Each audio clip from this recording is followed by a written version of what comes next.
میرے عزیزو، آج کا ہمارا ٹاپک جو ہے شفا اور ایمان، جسے ہم خداون کے زندگی بخش پاک کلام میں دیکھیں گے۔ متی کی انجیل اس کا 15 باب اور اس کی 29 سے 31 آیت تک۔ پھر یسوع وہاں سے چل کر گلیل کی جھیل کے نزدیک آیا اور پہاڑ پر چڑھ کر وہیں بیٹھ گیا، اور ایک بڑی بھیڑ لنگڑوں، اندھوں، گونگوں، ٹنڈوں اور بہت سے اور بیماروں کو اپنے ساتھ لے کر اس کے پاس آئی اور ان کو اس کے پاؤں میں ڈال دیا، اور اس نے انہیں اچھا کر دیا۔ چنانچہ جب لوگوں نے دیکھا کہ گونگے بولتے، ٹنڈے تندرست ہوتے اور لنگڑے چلتے پھرتے اور اندھے دیکھتے ہیں، تو تعجب کیا اور اسرائیل کے خدا کی تمجید کی۔ خداون کا پاک کلام پڑھے اور سنے جانے پر خدا کی برکت ہو۔ میرے عزیزو، ہم خداون کے زندگی بخش اور لا تبدیل کلام میں سے غور کریں گے کہ آپ کا اور میرا خدا جو کہ زندگی کا سر چشمہ ہے، جب ہم اس کے قریب جاتے ہیں تو وہ کیا کرتا ہے؟ وہ ہماری سنتا ہے۔ جب ہم اس کے قریب جاتے ہیں تو وہ ہماری سنتا ہے۔ اسی طرح جب ہم خداون کے زندگی بخش پاک کلام میں غور کریں تو ہمیں پتہ چلتا ہے کہ میرے عزیزو، کوئی بھی اس کے پاس جائے، چاہے وہ لنگڑا ہو، اندھا ہو، ٹنڈا ہو، کوئی بھی ہو، وہ اس کو شفا دیتا ہے اور اس کو کیا کرتا ہے؟ اچھا کر دیتا ہے۔ ہاللیلویہ۔ ہم خداون کے پاک کلام میں دیکھیں تو ہمیں بہت سے معجزات مل جاتے ہیں اور بہت سے ایسے واقعات مل جاتے ہیں جہاں پر خداون یسوع مسیح نے لوگوں کو شفا دی۔ میرے عزیزو، یہ آپ سب سے ایک سوال ہے، مجھے بتائیے گا کہ خداون یسوع مسیح کا پہلا معجزہ کیا تھا؟ جی، ہاللیلویہ۔ میرے عزیزو، یسوع مسیح کا پہلا جو معجزہ تھا وہ کانا گلیل میں تھا، جہاں اس نے پانی کو مے میں تبدیل کر دیا۔ اسی طرح اب دوسرا سوال یہ ہے کہ اس کا آخری معجزہ کیا تھا؟ میرے عزیزو، اس کا آخری معجزہ کوئی بھی نہیں ہے۔ بے شک وہ اس وقت بھی معجزات کرتا تھا اور آج بھی اپنے خادموں کے ذریعے معجزات کرتا ہے، اور یہ سلسلہ جاری ہے۔ ہاللیلویہ۔ اسی طرح ہم خداون کے پاک کلام میں تھوڑا سا دیکھیں گے، ایسے واقعات پر غور کریں گے جہاں خداون یسوع مسیح نے لوگوں کو شفا دی۔ ہم مرکز کی انجیل اس کا 5 باب اور اس کی 25 سے 34 آیت میں دیکھتے ہیں تو میرے عزیزو، ہمیں یہاں پر ایک عورت جس کو 12 برس سے خون جاری تھا، اس کا واقعہ ملتا ہے، جس کا یہ ایمان تھا کہ میں اس کا پلڑا چھو لوں گی تو کیا پا جاؤں گی؟ شفا پا جاؤں گی۔ میرے عزیزو، وہ یسوع کو نہیں جانتی تھی، اس نے صرف اس کا چرچا سنا تھا لوگوں سے کہ یسوع ناصری ہے جو بیماروں کو شفا دیتا ہے، اور یسوع ناصری کے پاس جانے سے شفا ملتی ہے، اور اس نے اپنا ایمان اس پر مضبوط کر لیا تھا کہ میں اس کے پاس جاؤں گی اور اس کا پلو چھو لوں گی تو میں شفا پا جاؤں گی، اس کے کپڑے چھو لوں گی تو شفا پا جاؤں گی۔ تو میرے عزیزو، اس نے کوئی پرواہ نہیں کی کہ میرے سامنے اتنی بڑی بھیڑ ہے، میں کیسے جا کر اسے چھوؤں گی۔ اس نے کوئی فکر نہیں کی، وہ اپنی شفا کے لیے آگے بڑھی اور اس نے اس کو چھو لیا، یہاں تک کہ یسوع کو نہیں معلوم تھا، اس کے لوگوں کو بھی معلوم نہیں ہوا کہ اس نے छुआ, लेकिन जब उसने छुआ तो यीशु ने मुड़ कर देखा और लोगों से कहा, मेरे अंदर से कुव्वत निकली है। और वो पूछने लगा कि ये किसने किया, और वो डरती और कांपती हुई आई और कहने लगी कि ये मैंने किया है। तो क्या हुआ, उसने शिफा पाई। यीशु ने क्या कहा, ए बेटी जा, तेरे ईमान के मुआफिक तूने शिफा पाई।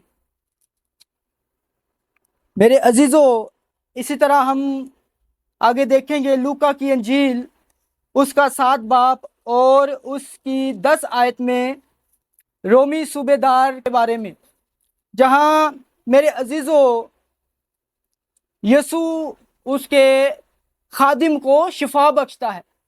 उसका क्या ईमान था?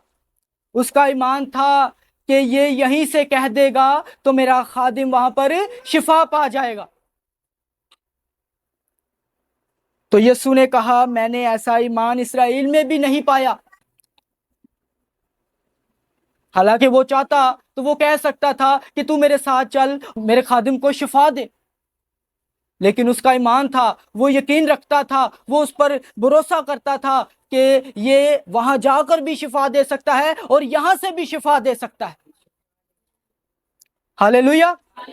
तो उसके खादिम ने क्या पाया? उसके खादिम ने शिफा पाई। इसी तरह हम मरकस की अंजील उसका 10 बाब और उसकी 46 आयत से 52 आयत में देखें तो यहाँ पर हमें एक वाक़या मिलता है अंधे फकीर बरतरमाई के बारे में, जो राह के किनारे बैठा हुआ था, जिसने यीशु के बारे में सुना था, यीशु का चर्चा सुना था कि इसने भी यीशु का चर्चा सुना था। वो पहले यीशु को नहीं जानता था, उसने यीशु को नहीं देखा था क्योंकि वो अंधा था। तो उसने क्या किया, उसने सुना कि यीशु नासरी आ रहा है, तो वो चिल्लाने लगा, आए इब्ने दाऊद, आए यीशु नासरी, मुझ पर रहम कर। मेरे अजीजों, जब वो चिल्लाने लगा तो भीड़ में जो लोग खड़े थे वो उसे डांट कर चुप कराने लगे, कहने लगे कि चुप कर। लेकिन उसने क्या किया, उसने कोई भी फिक्र नहीं की, उसने और ज्यादा चिल्लाना शुरू कर दिया और कहा कि ऐ इब्ने दाऊद, ऐ यीशु नासरी, मुझ पर रहम कर। यीशु ने उससे कहा कि तू क्या चाहता है कि मैं तेरे लिए करूं? उसने कहा कि खुदावन, मैं चाहता हूं कि मैं बीना हो जाऊं। मेरे अजीजों, यीशु ने कहा कि जा, तेरे ईमान के मुआफिक तेरे लिए हो जाए। तो मेरे अजीजों, उसने क्या पाई? उसने शिफा पा ली। हालेलुया। और वो उसके पीछे हो लिया।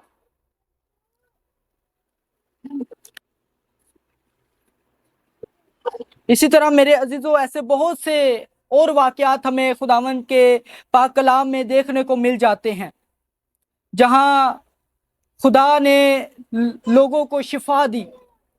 अगर हम कलाम मुक़द्दस में देखें तो मेरे अजीज़ों, हमें 27 मौजज़ों का जिक्र कलाम मुक़द्दस में मिल जाता है। वैसे जो शुरू से होते आ रहे हैं वो अलग हैं।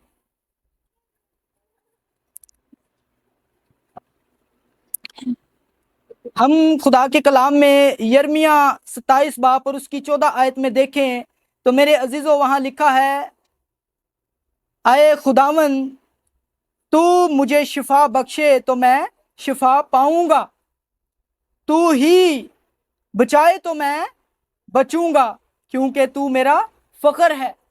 हालेलुया।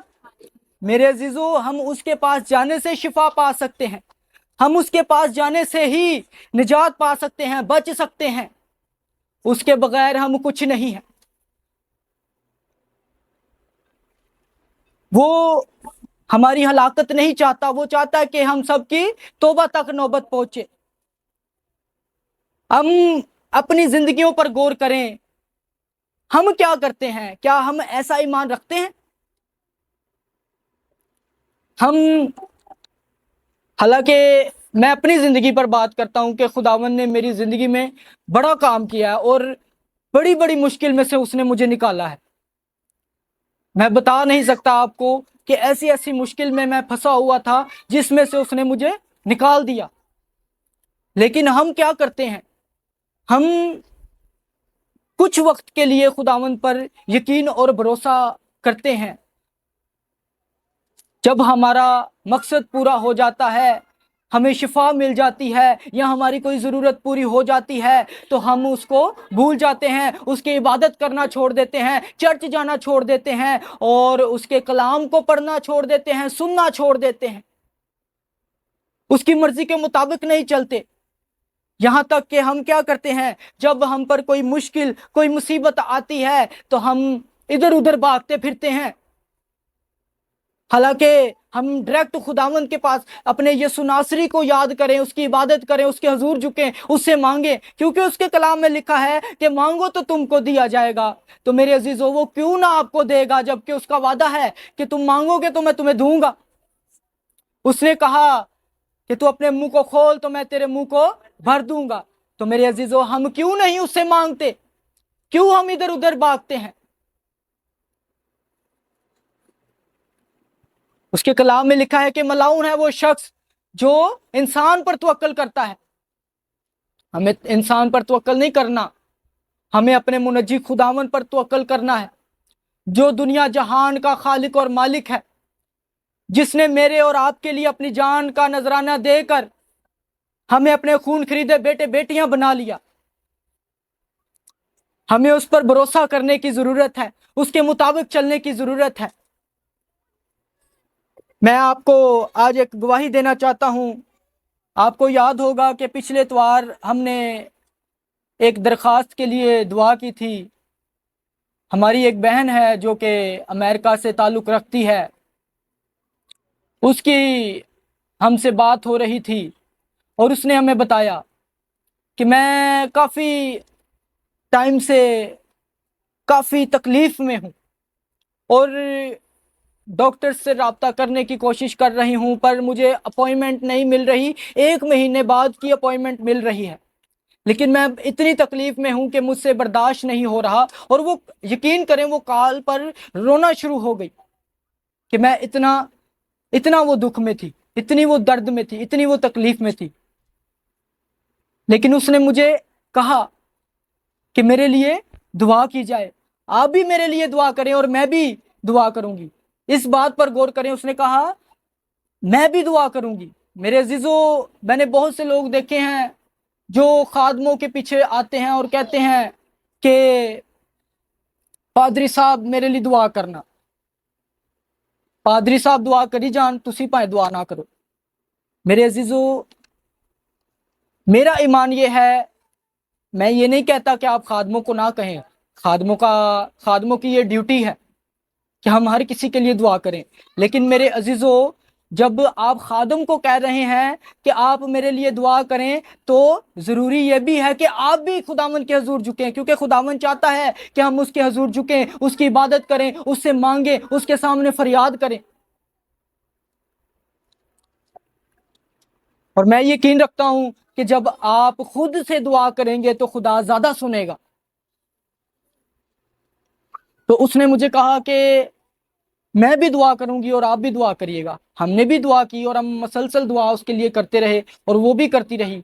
अब कल उसने हमें कॉल की और उसने पहला वर्ड ये बोला कि खुदावन की तारीफ हो, हालेलुया, मेरी तमाम रिपोर्टें नॉर्मल आई हैं खुदावन के फजल से। हालेलुया। क्या था? उसका ईमान था कि हम दुआ करेंगे। मेरे अजीजों, दुआ में बहुत पावर है।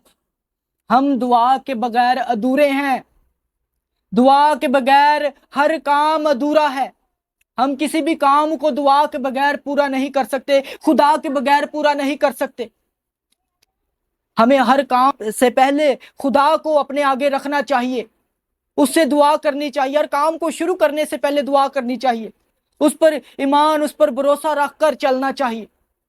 जब हम उस पर यकीन, ईमान, भरोसा रख कर चलेंगे तो मेरे अजीजों, मैं ईमान रखता हूं कि खुदावंद आपकी जिंदगी में बड़े बड़े काम करेगा, आपकी जिंदगी को बदल देगा, आपकी परेशानियों को दूर कर देगा, आपकी जिंदगी की तमाम किस्म की रुकावटों को खत्म कर देगा।